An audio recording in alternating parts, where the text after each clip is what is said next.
Okay, so I'm doing a pretty crappy job of filming this roof install for a couple of reasons. One, I have no idea what I'm doing. I've never done this. Well, I say I haven't done this before.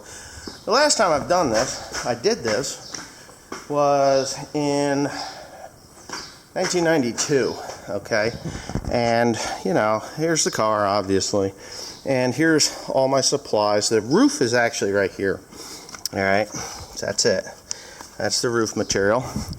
But there's a lot of things that have to get done before you actually get that far. And one is to put the padding and the muslin. All right, so you see the chicken wire that's here? And then you have this muslin cloth. It's basically cotton sheet, a heavy cotton sheet or muslin cloth. And then the next thing you're supposed to do is to tack the padding on in, you know, this fashion here, and to prevent from having this, seeing the hoops and stuff, or the bows that are in here. They call them bows. And yeah, so you have to prevent that from happening. It's no big deal. I got my little tack hammer there. And I bought this handy dandy little DeWalt razor blade kind of a thing. And I'm just gonna set this up on the car here as I trim around these edges here, because you know, you really need to trim them correctly, or you're gonna have a weird looking roof. Just a weird looking roof. And you don't want a weird looking roof. You kind of want them to be somewhat uniform. And because I've never done this before, I'm sure that I will be criticized a little bit. Just a little bit, and that's okay. I don't mind being criticized too much. But when you admit that you've never done this before, or you haven't done it in more years than you can count, you know, that's when it becomes annoying. So, as you can see down there on the other side of the hammer, there's kind of a bump. There's kind of a bump here. Well, that's okay, because when I put the roof material on, and I'm going to put the roof material on. I'm going to do that here pretty soon. That'll actually get kind of forced down in. So what you do is you start at the front of the car here, where I have all this area right here. There is a piece of trim that goes from this corner all the way across the front, and it covers all the tack holes. So I do have a lot of old tacks that are in here, and some of them are brass. I mean, this roof has been redone several times. This little bump here isn't going to make any difference. It's just going to get pressed down when I put the final roof on, which is what I'm about to do now. I do have to go and get the remainder trim pieces that I have bought. They're not here. I have to go back to the house and get them. But it's not really that big of a deal. But I don't need the trim pieces just yet, but I will here pretty soon. So what I'm going to do is I'm going to put the roof on, the actual roof material. That's going to go on here. And then I have to seal them, seal all the little tack holes, which it comes with a sealant. What do they call this stuff? I have this stuff here, but plastic and emblem adhesive. Okay? So that's what they gave me. 8061. I have Permatex clear silicone that I will use in another spot if I don't like the way this stuff is working. So I don't know how this is going to work. Could be the same stuff, just in a different label. Let me get it out of the tube here. Oh, there it is. And what is that stuff? It feels funny inside. So that's it. 3M plastic and emblem adhesive. So what I do after I get all the tacks and stuff on this roof, and I kind of have to go in this channel, because there's a channel there, and I got to seal that. So I got to read some instructions, because I think I have to put a sealer down first. I'm not 100% sure, but I think I have to put the sealer down first on the bead before I put the roof on. This is kind of pliable stuff. And then tack it, and then over top the tacks, because you really want this thing to be sealed very, very well. You don't want it not sealed well, because if it isn't sealed well, you're going down the road, you get a shower like we just had, The rest of the car will be, it's pretty well waterproof, but the roof, these roofs are terrible.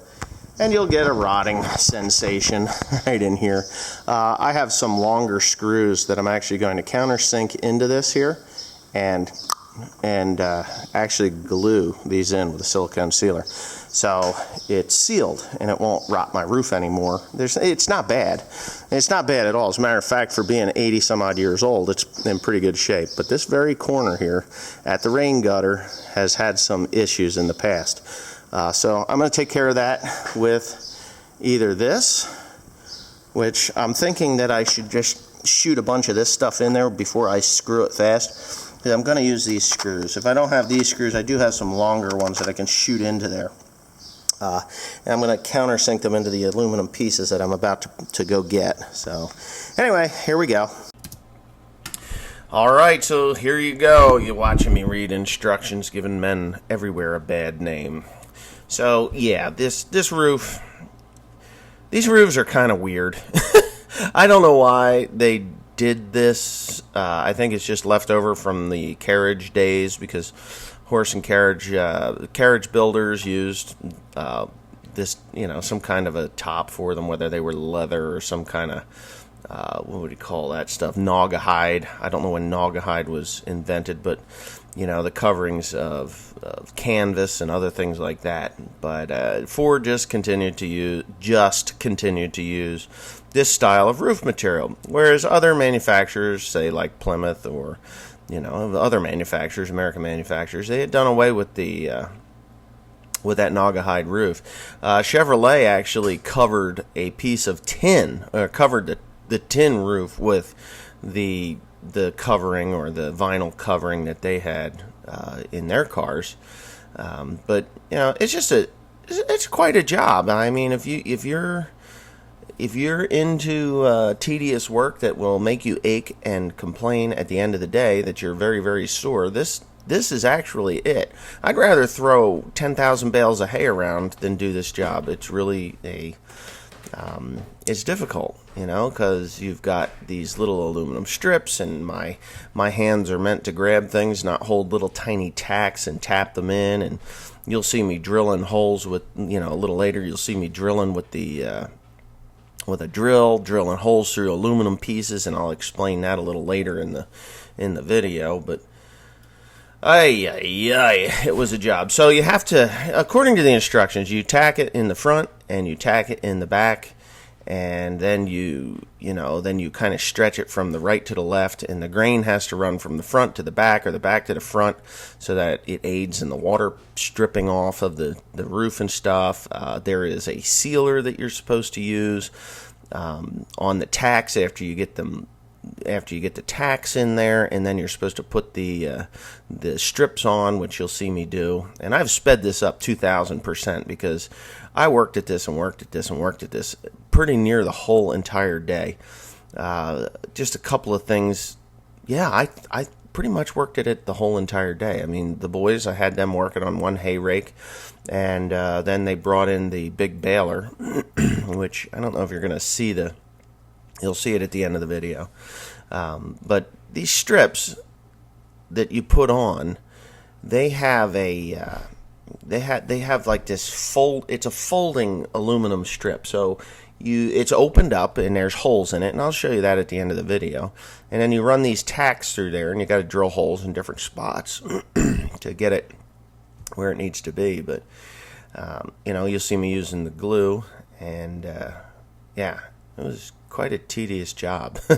I will say, I've been dreading this particular job for quite some time. I haven't really wanted to do it because it is such a pain in the ass. I don't know, what am I doing there? I don't even know.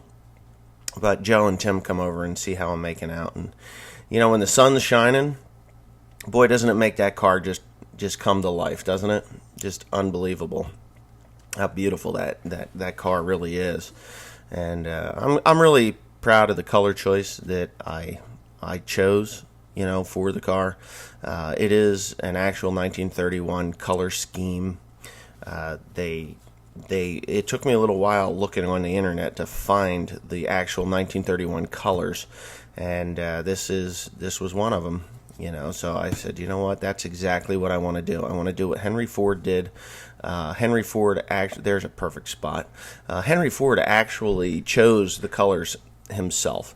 The color schemes, all that stuff was chose by Henry Ford himself. So if you're going to have a Ford, 1931 Ford Model A car, you should probably paint it the colors that Henry Ford had. God, I can't get the phone show. You should probably paint it the colors that Henry Ford had chose for the cars. I know when I see a Model A go down the road and it's painted this metallic color, it turns me off.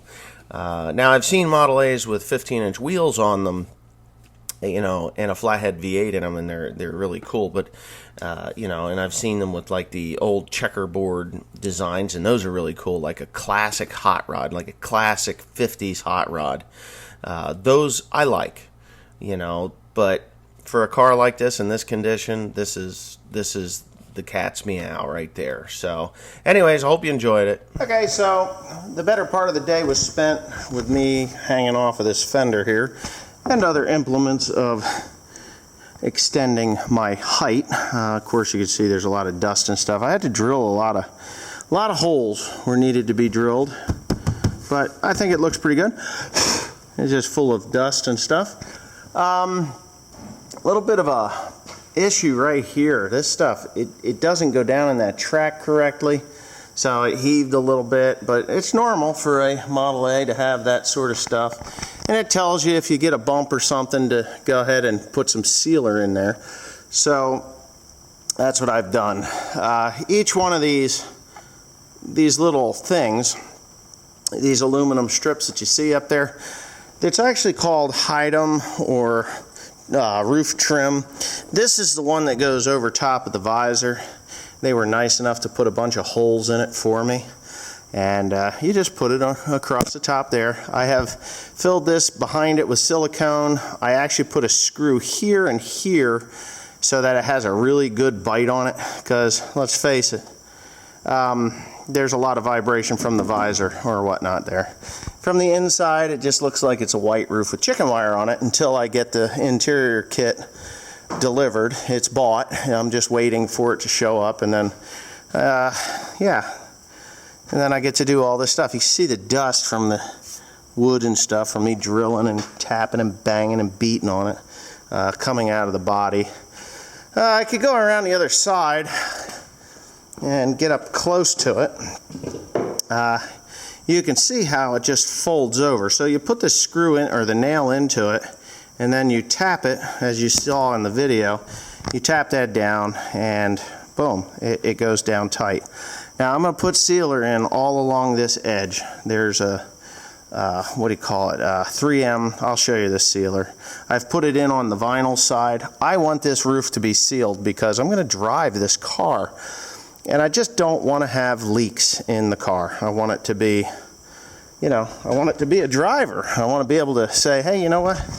Hey, Teresa, let's go to Lancaster. You know, pick up some parts and get in the truck or get in the car and go out and do it, you know, or whatever, you know. And there's two types of this stuff that were used on the 31 Model A coupe. This that has a hole in it, and then where's this other one that's laying here? This is all that I have left of the two sections. This has no holes in it. So what you got to do is you kind of got to drill holes through the aluminum piece, and to see the shape of it, that goes down in the channel, pinching the vinyl to the steel. Now that doesn't make the seal, okay? So you got to have this 3M plastic and emblem adhesive. Yes, 3M plastic and emblem adhesive. That's what they use for those. And you coat the nail. I'm going to climb up here real quick. This is what it looks like when it cures. Of course, there's dirt and stuff into it, but you can see it kind of looks like this milky type of a glue, and it does adhere to the roof. It adheres pretty good to that vinyl roof material, so that works. I put it along the edge here, there, and I put silicone in the valley before I pinch that down, and I'm going to have to run a thin sandpaper over the top of this to take the excess silicone off of that aluminum when I go to paint it. And I'm just going to brush paint that. I think I can do a good enough job brush painting it. But I'm going to put that sealer, obviously it's there, but I'm going to put it across the gutter and across that piece there that hides that, and obviously along the edge here I've got silicone, and oh, there, you can see the silicone. Oh, Jesus. Here, let me fix that. Put a little spit on your finger and boom. So, yeah, so there's that. So, the first trip that I'm going to take with this car is I have every intention of going up to Maine and picking up that banjo that R. Peak made for me. And I just thought it'd be cool to take this car up there. So, it's getting new tires on it, like I said yesterday. And I'm going to put the new tires onto it. And I'm going to have everything sealed up and ready to rock and roll. Make sure I change the oil and make sure my insurance is up to date, because it is registered. Yeah, I'm not sure if it's still insured or not, but I got to do that. Make sure that the insurance is up to date, finish the interior and the rumble seat, and I'm going to take a road trip up north and go visit with Mr. R. Peak. I'll take about 3 days, you know, day up, day tooling around up there, and a day back. That's what my plan is. So, anyway, he doesn't know that I've planned this, but I guess maybe if he watches my videos on a daily basis, then he knows now. So anyways, yeah, so that's the plan, and I think it'd be cool as hell to take this old car up to Maine and pick up my banjo. I think it would anyway. So anyways, that's it for tonight. Hope you enjoyed the roof magic. It took a lot longer than what I expected it to, I guess.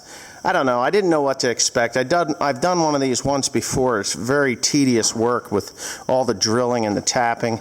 This particular roof is different than the one that I did before, because the one I did before had this stuff called Hidem, Hidem trim. And what you do is you stick your tack down between there, and then this hides the tack head. But it doesn't seal anything. You can seal it with the vinyl seal adhesive if you want to, but I just don't think that would have worked out the way I wanted it to work out. The 31 Ford is different than the 30, and the 28 and 29s are different than that yet. I can show you a small example here possibly of what I would, this is what they had put in before, was this right here, and that is for the 1930 Ford, and I could have used that. That's what I took out of it, and I really only had one section of this. If I had 2 sections of this, I would have used this instead of what I did use, but that's period correct. And it should work. It should be nice. So there's the car with its visor, obviously with its visor and its roof. And yeah, you can see it from the top. Looks pretty good. I don't know, should I leave it aluminum or should I go ahead and paint over it? I think I should paint it. I was thinking of actually painting it black just for the fun of it, but you know, I don't know. I think that the Elk Point green is what it needs to be. So anyways, with that being said, have a good evening. Hope you enjoyed the video. Click the like button if you liked it. If you didn't like it, well, you don't have to click the unlike button, but click something. Thanks for watching. Comment, rate, and subscribe.